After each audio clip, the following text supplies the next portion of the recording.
And on. Basically now, talking slightly a little bit about myself, I've been taking pictures for 33 years. I mean, I became a photographer, even though it might sound a little bit too much like a preacher, but I had a dream. I was 17, and basically I listened to the 4 words or 5 words that were spoken to me in the dream. I'm sure it was God's voice. He said, "You got to be a photographer." So the next morning I woke up and I told my parents that that's what I was going to be doing for the rest of my life. And thank God, I've been doing that for the last 33 years of my life. I mean, I started out taking pictures on the street, and in order to make money after I graduated, I had to work for magazines. So I did a lot of journalistic or photojournalistic work. But thanks to my workshops for the last 8 years, I've had the privilege to help students get better with the work.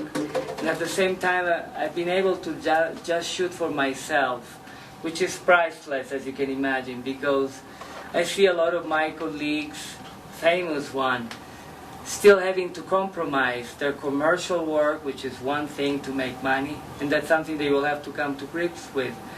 And your personal work, it's something you do to just feed your soul. But thanks to my workshop, I've been feeding my soul for the last 8 years.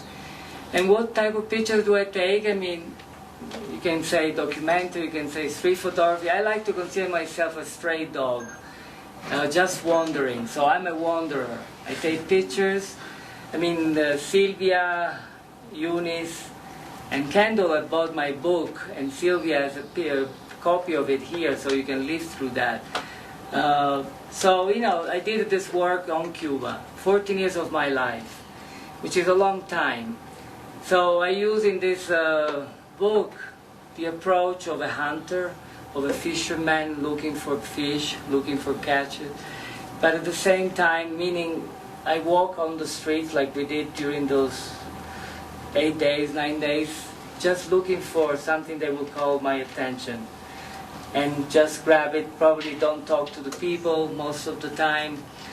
Now, and during my work in Cuba, I also start photographing my family, my wife and our children.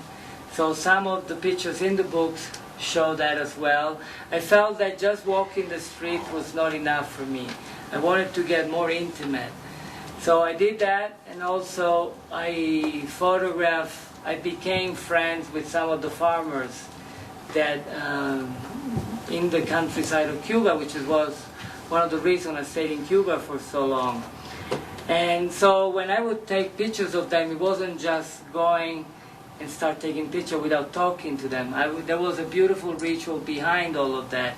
I would go there with a bottle of rum, we would start talking about life, and we'll start drinking rum, and then invariably my friend Fidel would ask me, "Would you like for me to roll up a cigar for you?" And even though I'm not a smoker, I always say yes, because it was like smoking sugar. And I loved the way he would go into the stash where he would keep the leaves.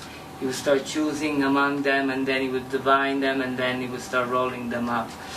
So that made the book that I have a mixture of pure street photography, in which I didn't even talk to the people. I would see something, take a picture, what Cartier-Bresson called the decisive moment, in which everything comes together. And then intimate pictures of my family and my farmer's friend.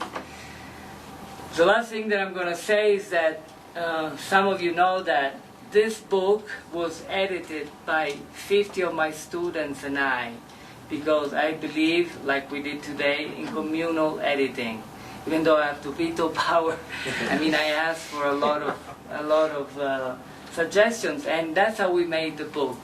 If that was not enough, the book was financed by 50 of my students. They dished out 2 years or a year and a half before the book came out, $1,000 each, to buy the limited edition copy of the book that you purchased today.